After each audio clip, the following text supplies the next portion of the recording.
No ar, mais um programa Sala de Opinião, aqui no Canal 12, o canal universitário TV Finca. E hoje vamos uma entrevista muito interessante e especial com o Dr. Rainer Putz, que é PhD em Biologia. Tudo bem, Rainer? Tudo. Obrigado. Um prazer imenso receber aqui em Sala de Opinião. E qual é o seu país de origem? Sou alemão, biólogo, e a coisa me trouxe para a Amazônia era a pesquisa. Há quanto tempo faz essa pesquisa na Amazônia? Eu fiz um pós-doutorado no INPA, em Manaus, por 3 anos, e foi chamado pelo um instituto alemão que tem parceria com a INPA e o Instituto Max Planck. Existe uma parceria há muitos anos, eu acho há 50 anos, com a INPA lá em Manaus. E sempre tem um intercâmbio de pesquisadores em vários temas que a gente pesquisa. E o que lhe despertou, na realidade, a Amazônia? Como que foi esse campo da pesquisa? O que fez você vir para o Brasil? Tá bem, eu estou formado em limnologia, é a pesquisa da biologia do água doce.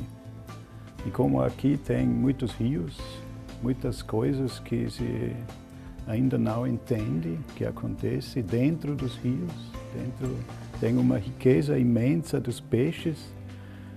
Por exemplo, no Rio Negro tem mais de 3.000 espécies conhecidos. E se acha que pelo menos a metade ainda não se conhece. E no outro lado se sabe que o Rio Negro praticamente está livre dos nutrientes. E agora temos uma situação paradoxa. Como se alimentam esses peixes, essa riqueza dos peixes dentro desse rio. Isso foi um dos assuntos do meu trabalho. Esse trabalho foi apresentado já, tem sido apresentado em algum lugar? Foi, claro, foi publicado em várias revistas científicas. Aqui no Brasil ou só na Alemanha? Não, foi no INPA? No INPA e em jornais em inglês, né? Está tudo em inglês. Existe uma relação ainda com o INPA, depois que fez a sua tese, defender a sua tese, seu trabalho? Particularmente não.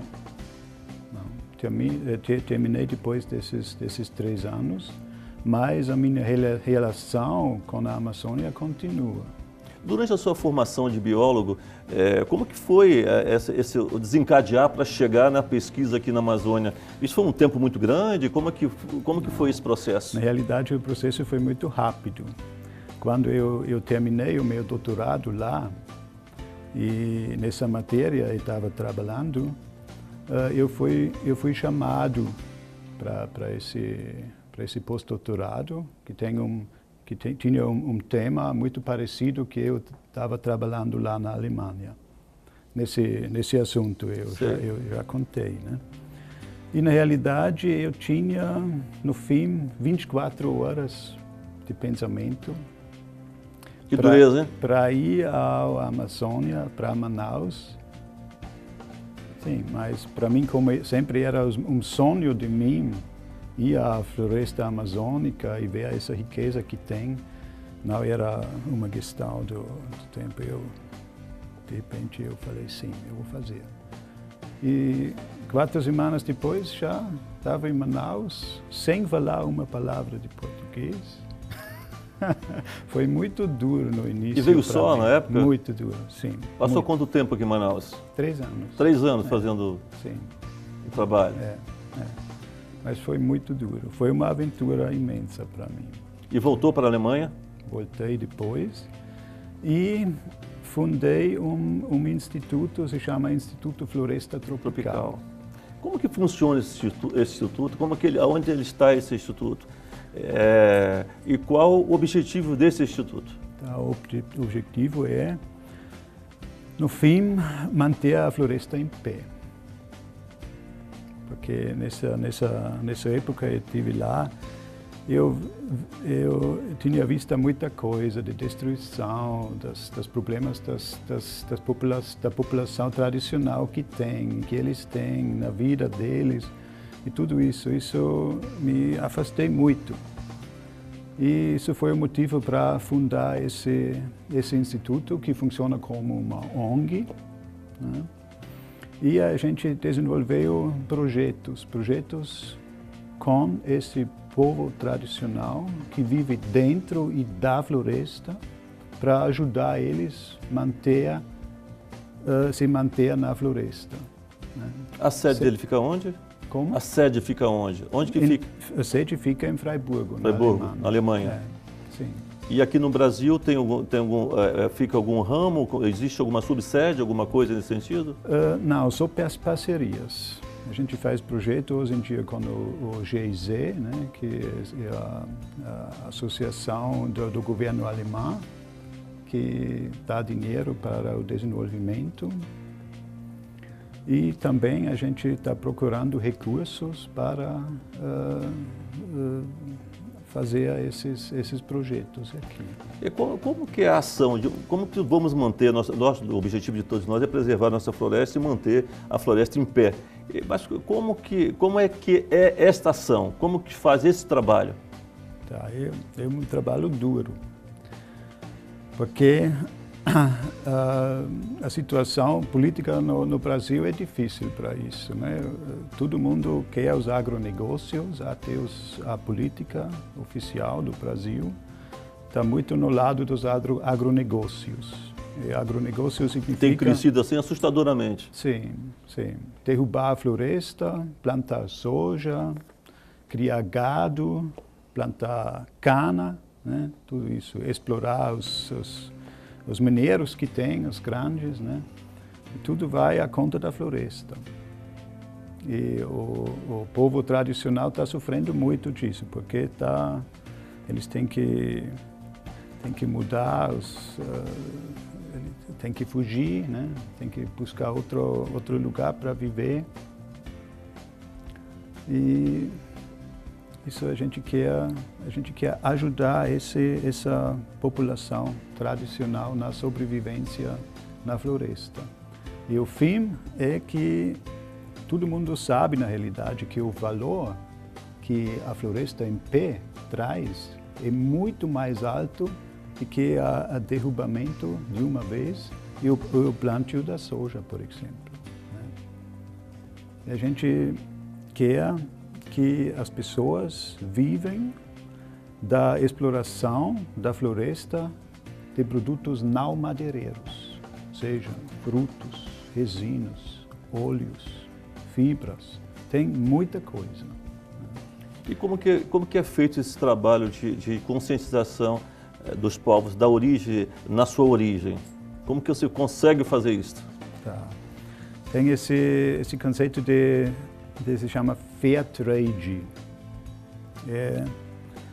Na Alemanha, por exemplo, existe uma rede de lojas do Fair Trade, do mercado justo, se chama. E a gente desenvolve produtos com as populações tradicionais aqui. Da matéria-prima, eles recolhem da floresta. Por exemplo, óleos. E através desses óleos, esse próprio povo está fazendo, por exemplo, sabonetes. E a gente compra esses sabonetes, paga um bom preço, um fair preço, um preço justo para eles e importa para a Alemanha e vende lá nessa rede dos mercados, das lojas do mercado justo.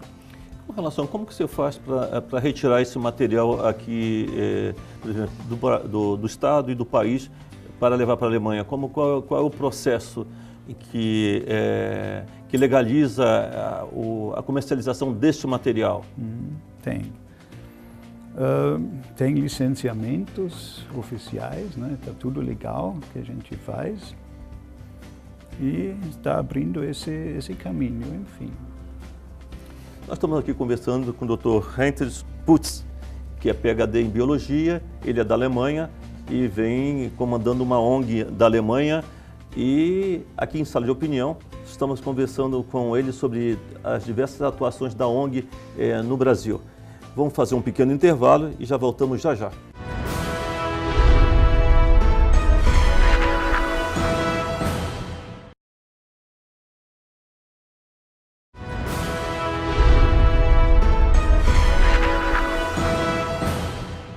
Voltamos com Sala de Opinião aqui no Canal 12, o canal universitário, TV Finca, e conversando com o Dr. Henry Putz. Ele é PhD em Biologia. Como o senhor vê as ameaças sobre a floresta amazônica? Quais são realmente o pavor em que nos atormenta na Amazônia? Tá, no primeiro lugar, é a plantio da soja, hoje em dia. Porque o mundo inteiro quer comer carne. E quer comer carne de um preço muito baixo. E aqui nesse clima, nessa região, o plantio da soja é muito bom, né? Porque tem até 3 safras por ano, que é possível. E para plantar essa soja, tem que a floresta tem que ser derrubada. E esses agronegócios estão a primeira ameaça para a floresta. Só para dar um exemplo, hoje a economia brasileira é o 6º mais grande do mundo. Mas quase ninguém pensa que esse lugar é através da exploração da Amazônia. O Brasil exporta carne, exporta soja, exporta produtos da mineração, né? E hoje em dia também energia. Né? Então, esse crescimento do Brasil é fundado na exploração da Amazônia. E hoje o governo brasileiro festeja o crescimento do agronegócio no país, principalmente na região do norte, principalmente em Rondônia. Não sei se o senhor tem conhecimento, mas nós temos assim, um crescimento imenso no agronegócio. E isso é bastante festejado. E isso é realmente o grande perigo que nós passamos a enfrentar. É um monstro para a Amazônia, é isso? Esse arco de desmatamento, se chama, está andando cada vez mais para o norte. Quase já chegou a Santarém, né? no Rio Amazonas. E como que o senhor prevê o nosso futuro com relação a esse crescimento do agronegócio? Tá, isso é uma coisa perigosa, eu acho, porque você não pode plantar soja por 10 ou 15 anos. A plantação acaba dentro de 5 anos, porque o solo na Amazônia está muito pobre. Você tem que colocar muito fertilizante e tem que colocar muito agrotóxicos também, né? E na metade de 5 anos, o plantio da soja acaba. Não é mais, a própria terra está morto dos agrotóxicos, que está gerando muitos problemas com a água, né? A água doce. O desmatamento da floresta amazônica, de nossa floresta, é uma grande ameaça para o mundo, né? Qual é a sua visão? Tá. A minha visão é triste na realidade, porque a floresta amazônica está muito importante para o clima mundial. Na Alemanha, por exemplo, existe um instituto que está fazendo modulações e eles estão fazendo cenários quando o que acontece com o clima e o tempo mundial num dia quando a floresta acaba. E os resultados dessas modulações que eles fazem nos computadores é muito preocupante, porque se vai mudar as precipitações vai mudar no mundo inteiro. Na Europa, por exemplo, num dia quando acaba a floresta aqui, vai ser seco. E o agronegócio que tem hoje não vai ser possível, vai acabar.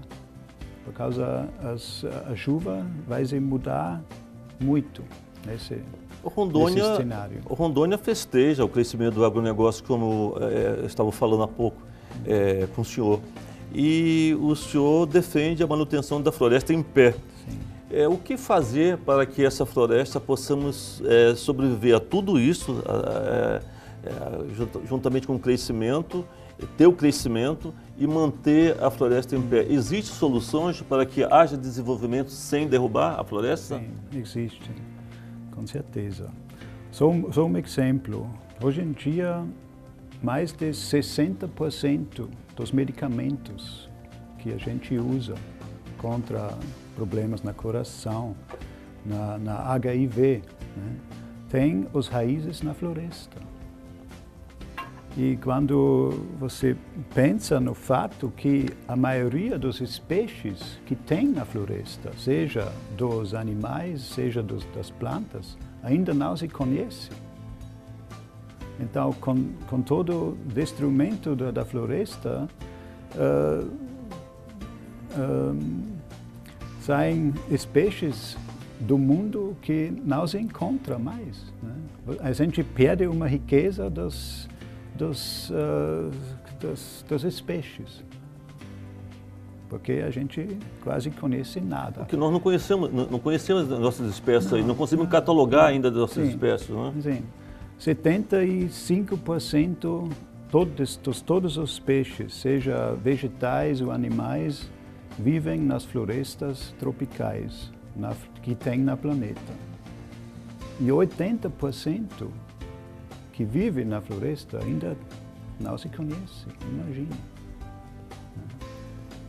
E perto de Manaus, só para dar um exemplo, no norte de Manaus, numa região com uma área de 2 km², vive uma espécie de um macaco. E essa espécie não se encontra mais nessa floresta imensa que tem aqui. Só nesses 2 km². Ninguém até hoje sabe por quê. Eles só vivem lá nessa pequena região, na realidade, né?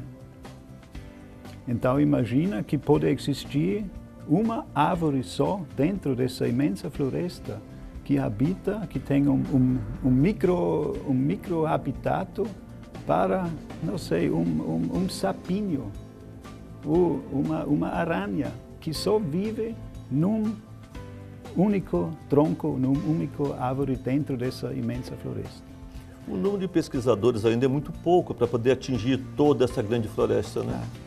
Infelizmente, é assim. E o que nós temos que fazer? Qual a sua sugestão para que possamos estudar mais profundamente a nossa floresta na região amazônica? Tem que ter uma valorização dessa floresta nas cabeças das pessoas, também nos políticos que estão responsáveis, que esse agronegócio que tem não é um negócio para longo prazo. Vai acabar, né? Um dia não tem mais floresta para derrubar e não tem mais área para plantar. E como já falei, a plantação de soja não é possível fazer há 10 ou 15 anos. Acaba depois de 5 anos e pronto. E deixa um deserto, né? Vamos fazer um pequeno intervalo aqui em Sala de Opinião e já voltamos já, aqui no canal 12, o canal universitário TV Finca. Até já.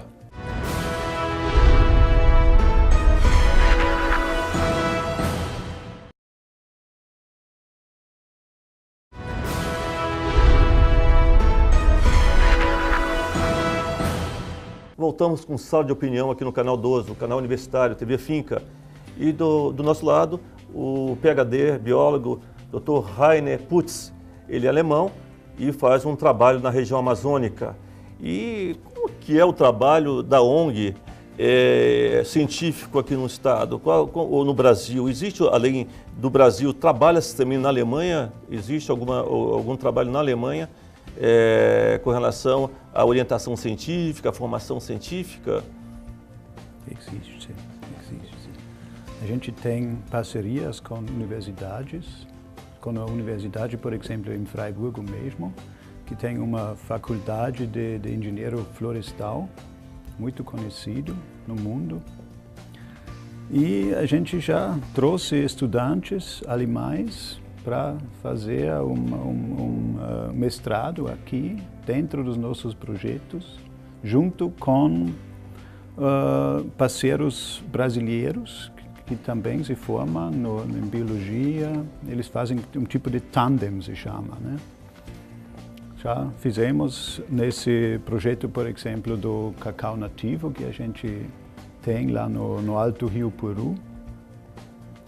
Isso é um projeto muito especial, porque dentro dessa várzea lá no Rio Puru tem cresce um cacau nativo. Como era? É um cacau original da floresta, como sempre era.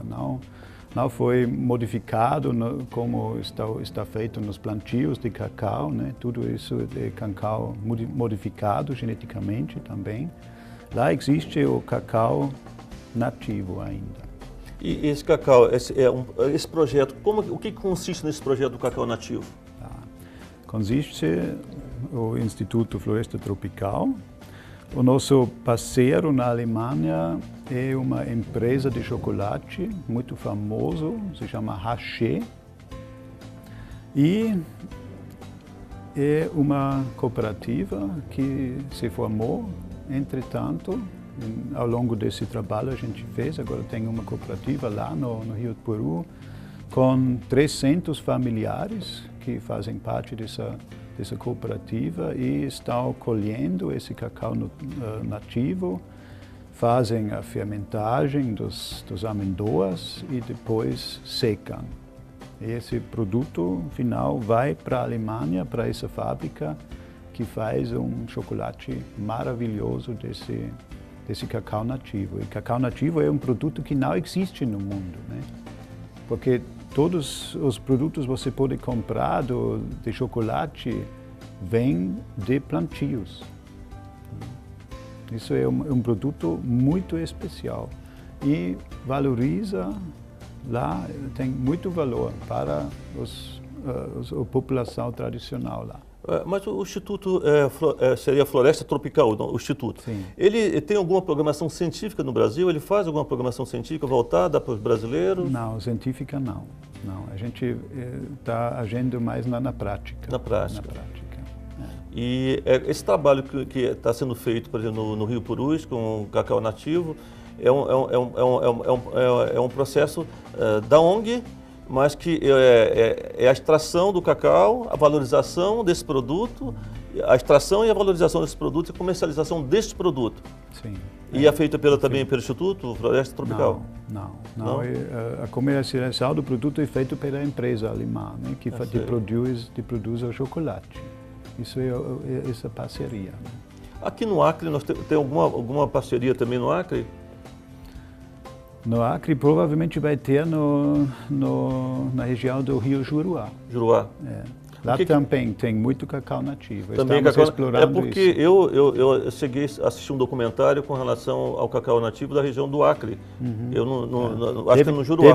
Deve ser essa região mesmo. Sim. Estamos no início. E como que o senhor vê a biopirataria na Amazônia? Isso é uma coisa muito senhor, triste. Às vezes não é confundido como um pirata na região? Felizmente ainda não. Tá, mas a biopirataria é uma coisa muito grave que tem aqui, né? Por exemplo, que já acontecia com o caso do cupuaçu, né? Entrou uma empresa japonesa e se apaixonou com o cupuaçu, claro, né? É uma coisa maravilhosa pelo sabor e tudo. E tentaram patentear, sim. E também eles gostariam roubar, biopirataria é o roubo do sabedoria tradicional. Né? Eles quiseram roubar essa sabedoria de fazer produtos através desse cupuaçu, fazer geleia, fazer creme, né? E chegaram a fazer todo o processo. O Brasil teve dificuldade depois para acabar com a patente do grupo japonês, né? Sim, acabou.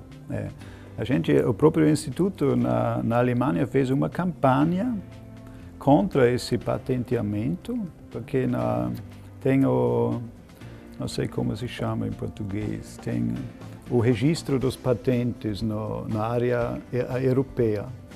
Tem um órgão que faz esse patenteamento lá.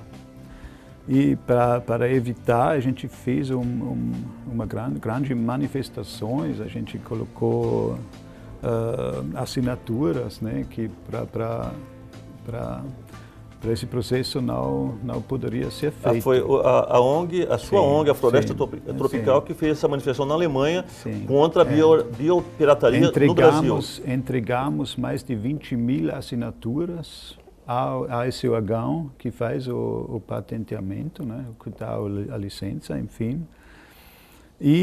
Mas o problema é, só pode ser patenteado uma coisa que realmente é novo. Mas tem que ser comprovado. Mas como comprovar? Na Amazônia é um processo que é tradicional, quase não tem nada escrito, né? E o que eles tinham? Só a sabedoria do brasileiro e do homem amazônico. É uma coisa tradicional. Se está, a avó conta a receita para a filha, a própria filha, e nesse jeito assim funciona, né? Mas, felizmente, tinha no Museu Goethe, em Belém, tinha um papelzinho onde estava escrito a produção de uma geleia através do fruto do cupuaçu. E por causa desse papel, eles não aceitaram a proposta dos japoneses para patentear esse processo. Só por causa disso. Porque isso foi comprovado que não é uma coisa nova que os japoneses inventaram. O Instituto Floresta Tropical, ele tem no Tapajós também um trabalho com seringueiros. Tem. Como que é esse trabalho? Tá. Seringueiro, hoje em dia, nas florestas, é uma coisa meio difícil, porque quase não tem mercado para o látex que ele recolhe, né, da floresta. E é muito importante ajudar esse povo na sobrevivência na floresta, que eles podem manter a própria vida deles dentro da floresta,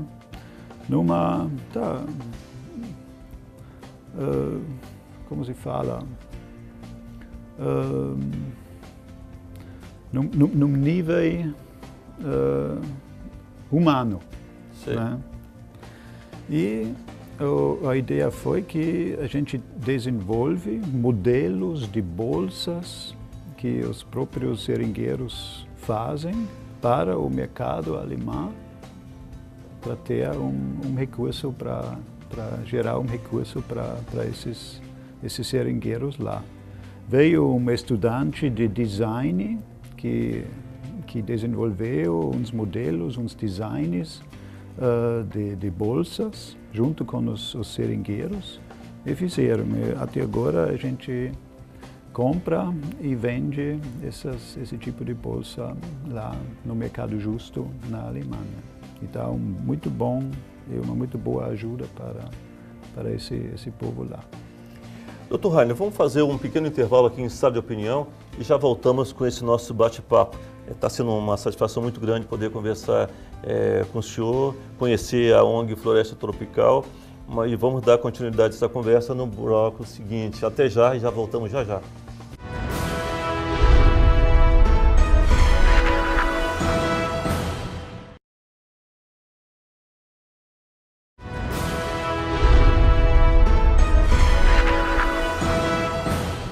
Voltamos com Sala de Opinião, aqui no canal 12, o canal universitário TV Finca. E ao nosso lado, Dr. Rainer Putz, que é PhD em Biologia e coordena, é o presidente da ONG Floresta Tropical. Dr. Putz, como que o senhor vê o crescimento dessas hidrelétricas na Amazônia? Rondônia, nós temos 2 grandes elétricas em construção e existe perspectiva de muito mais na região amazônica. Temos no Pará, Belmonte, que tem causado um transtorno imenso para para os indígenas daquela área e para toda a região dos ribeirinhos. Como que o senhor vê esse crescimento, esse progresso em que se diz na Amazônia? Eu estou vendo isso com uma grande preocupação, porque a fala oficial se fala de uma energia limpa através das hidrelétricas, mas na minha opinião não é. Por vários motivos. Por exemplo, que o impacto ao leito dos rios está imenso. Tem um impacto imenso na ecologia dos rios. Tem um impacto imenso nas florestas, nas populações tradicionais e também no clima. Os reservatórios dessas hidrelétricas são imensos. Por exemplo, no Belo Monte vai ser mais de 1000 quilômetros quadrados de floresta que vai ser inundada através dessa hidrelétrica, né? E o problema que está gerando isso, esse fato que a floresta que tem nessa área, nesses 1000 quilômetros quadrados, não vai ser derrubada, vai ser submerso dentro da água. E ao longo do tempo, essa floresta vai se decompostar. E esses gases? Esses gases, né? Vai sair a atmosfera metano, vai ser hidrosulfúrico, não sei como se fala em português, mas e são gases que têm um impacto muito mais grande do que o próprio gás carbônico, né? Imagina nessa área de 1000 quilômetros quadrados. Vai ser um impacto imenso ao clima mundial. Na realidade já tem um exemplo do desastre, na realidade, dessas usinas na Amazônica. Veja o Balbina, né, que fica no norte do Manaus, foi construído para abastecer o Manaus com energia elétrica. Até hoje, lá é muito difícil chegar lá por causa desses gases que ainda estão saindo na atmosfera. Mas isso é uma usina de pequena porte em relação da hidrelétrica no Belo Monte, por exemplo. Nós temos aqui em Rondônia a Santo Antônio e a Jirau. E existe um clamor popular pedindo socorro. Os nossos beiradeiros, nossas barrancas sendo destruídas e dizem que não é o impacto das hidrelétricas. O senhor concorda com eles? Não, com certeza. Tem um impacto dos hidrelétricos, mas tinha esse fato que tinha antes? Não existia. Então, já é muito óbvio que tem uma coisa. A destruição dos nossos beira-rios é algo incrível. Nossos barrancos estão sendo levados pelas correntezas das águas. E antes nós não existíamos isso. É um impacto diretamente através dessas usinas, porque o Rio Madeira é cheio dos como se chama, esses partículas pequenos que ele traz, né? A várzea que ele traz. Ele leva, né? Então fica parado lá nas barragens. O estudo para a implantação de uma hidrelétrica, como é que é feito esse estudo? O senhor tem conhecimento? Como é que é feito a avaliação desse impacto que poderá levar à região? Pelo que estamos vendo, esse estudo não é um estudo sério. É difícil, esses estudos realmente estão muito difíceis para fazer. Já está começando com a quantidade da água que está vendo. Agora, com essa mudança do clima, com essas secas que tem regularmente aqui na região amazônica, que antigamente não tinha, para mim já é uma coisa que vem da destruição da floresta.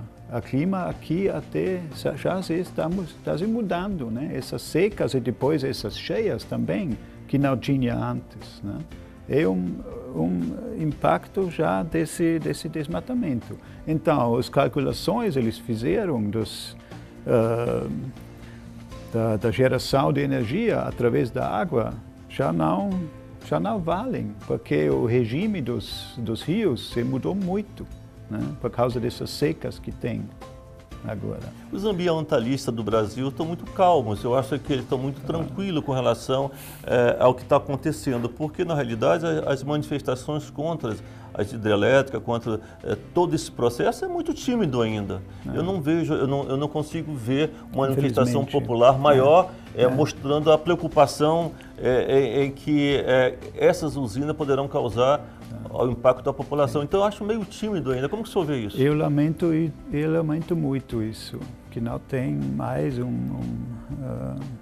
mais manifestações contra esse tipo de geração de energia.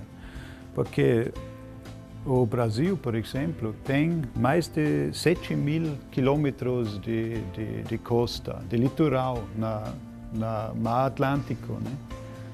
Onde tem vento 24 horas. Mas se encontra lá quase nenhuma eólica. Como?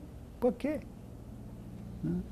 E essas eólicas realmente seria uma fonte de energia limpa. Mas esses megaprojetos aqui na Amazônia, num ambiente que não tem inclino também, né? Você tem para ter uma pressão nas turbinas, você tem que construir esses muros imensos, né, de até 100 metros de altitude, né, com esses imensos reservatórios que resultam através disso. Dr. Rainer, como que o senhor vê o nosso futuro com essa motivação do governo em fazer hidrelétricas cada vez maior? Existe realmente uma grande febre no momento de hidrelétrica. Como que o senhor vê? E a hidrelétrica, para muitos, é desenvolvimento, é crescimento, é necessário. O homem depende da energia. Sem dúvida. Como que o senhor vê esse processo do homem nesse processo? Como que o senhor vê a sobrevivência do nosso povo com esse processo da construção de tantas hidrelétricas? Eu acho muito difícil, porque essa energia que está gerada aqui através das hidrelétricas também tem o problema que se perde muito dessa energia. Vai tudo para São Paulo e os centros industriais, né? O próprio povo daqui não tem beneficiamento dessa energia. Vai tudo para lá, né? E, na realidade, lá, na zona litoral, onde ficam esses centros industriais, onde se precisa da energia, lá tem essa possibilidade de gerar a energia através das eólicas. Energia solar, muito pobre no Brasil, tem sol, tem muito sol, não se usa essa fonte de energia. O sol não manda uma conta, né? O vento também não, mas a conta das coisas que giram essas hidrelétricas vai ser grande no fim. A previsão, por exemplo, o homem, lógico, com cada vez mais essas hidrelétricas fabricando gases que são extremamente nocivos à saúde do homem. Qual a perspectiva da vida? Aqui na nossa região? Eu acho que a perspectiva da vida não está muito bom. Eu não estou muito positivo nesse sentido. Já está começando, como tem no Belo Monte agora, né? É um desrespeito dos povos tradicionais que tem lá, que moram lá, que vivem lá, da pesca. Vai acabar tudo, né? A perspectiva não é boa. O impacto está muito grande, infelizmente. Dr. Rainer Putz, eu quero aqui, mestre em biologia, quero aqui agradecer imensamente a sua participação nesse Sala de Opinião. Foi uma honra, um prazer muito grande em poder recebê-lo aqui em Sala de Opinião e estamos aqui à disposição. Vamos sempre estar atentos às nossas florestas, né? Queremos que a nossa floresta em pé, na realidade, né? Vamos estar preocupados com esse crescimento do agronegócio, muito importante, como se diz, no desenvolvimento do país, mas também extremamente preocupante para a sobrevivência do ser humano. E é uma questão mundial, enfim, né? Existe uma preocupação mundial, né? Claro, mas tem impacto mundial. Então, muito obrigado, um grande abraço e até o próximo, prazer. Até a próxima Sala de Opinião. Um grande abraço a todos.